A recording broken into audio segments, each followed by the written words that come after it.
여러분 반갑습니다. 오늘 제3차 국가과학기술자문회의 전원회의를 열게 되었습니다.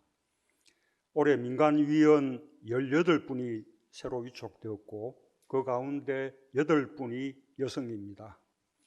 우리 과학기술계를 대표하는 분들을 모시게 되어 기대가 매우 큽니다. 마지막까지 힘든 한 해를 보내고 있습니다. 방역에 총력을 기울이면서 경제 위기를 빠르게 극복하기 위해 국민 모두가 최선을 다해 주셨습니다. 과학기술의 역할이 매우 컸습니다. 코로나 확산을 막는 데 바이오와 디지털 기술이 큰 역할을 했고 K방역이 성과를 낼 수 있었습니다. 일본의 수출 규제를 극복하기 위한 소재, 부품, 장비의 자립에서도 우리 과학기술의 저력이 발휘되었습니다. 과학기술이 국력의 토대가 되고 있고 위기가 닥칠 때마다 우리 과학기술인들이 열정을 다하고 있다는 것을 느낄 수 있어서 정말 자랑스럽습니다.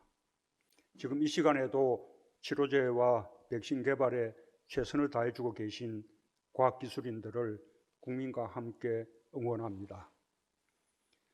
국가과학기술자문회의 출범 후 과학기술계에 많은 성과가 있었습니다. 국가 혁신 역량을 높이기 위해 연구자 중심의 국가 R&D 혁신 방안을 마련했고 기초연구를 포함하여 국가 R&D 예산도 크게 늘었습니다.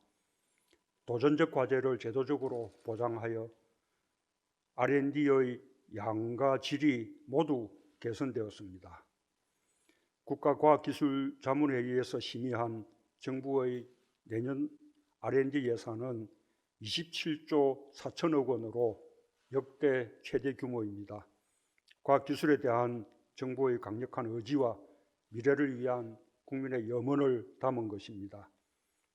치료제와 백신 개발에 투입되어 코로나 극복의 마중물 역할을 할 것이며 디지털 뉴딜과 그린 뉴딜, 소재 부품 장비의 자립을 통해 혁신 성장을 튼튼하게 뒷받침할 것입니다.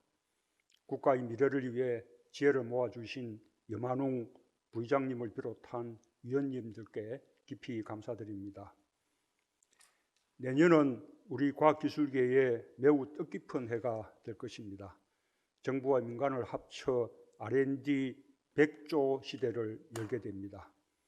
규모 면에서 세계에서 5번째이고 GDP 대비 투자 비중으로는 세계 1, 2위를 다투고 있습니다.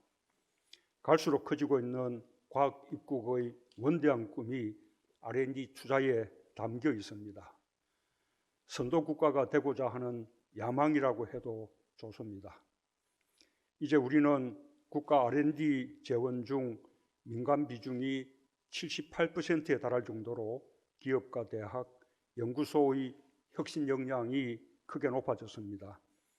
우리나라는 미국, EU 등 7개국과 함께 인류가 한 번도 만들어 본 적이 없는 국제 핵융합 실험로 개발에서 핵심 역할을 하고 있습니다. 세계 최초의 환경 관측용 정지궤도 위성인 천리안 위성 2B호를 우주에 띄워 동아시아의 대기를 관측하고 있습니다.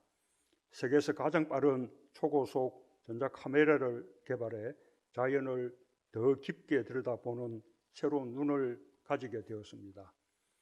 올해 세계 경제가 어려운 가운데서도 우리 기업들은 연구개발 투자를 지난해보다 더 늘렸습니다. 기술 창업도 더 많이 증가했습니다. 국제 특허 출원 건수가 역대 최고를 기록하고 증가율이 세계 2위일 정도로 혁신은 우리 경제의 체질이 되었습니다. 감염병과 온실가스, 기후변화 대응이라는 국민의 안전보건과 지구적 과제의 해결에 이르기까지 과학기술의 역할이 더욱 커진다면 우리는 세계를 선도하는 혁신 강국이 될 수 있을 것입니다. 과학기술이 경제와 안보의 힘이 되는 시대입니다. 우리는 과학기술에서 세계를 선도하고 제품을 넘어 기술을 수출하는 강국이 되어야 합니다. 이를 위해 오늘 3가지 사항을 중점적으로 논의했으면 합니다. 첫째, 민간의 연구개발 투자에 더욱 활력을 불어넣어야 합니다. 국가 과학기술 역량을 정부가 주도하는 시대는 지났습니다. 시장에서 혁신이 일어날 수 있도록 과감하게 규제를 걷어내고 혁신의 주체들에게 힘을 실어주어야 합니다. 규제 샌드박스, 규제 자유특구 등 규제 혁신의 속도를 높이고 조세 감면, 공공조달 확대 같은 지원이 더해져야 할 것입니다. 특히 중소기업과 벤처기업이 혁신의 중심에 설 수 있도록 과감한 정책을 강구해 주기 바랍니다.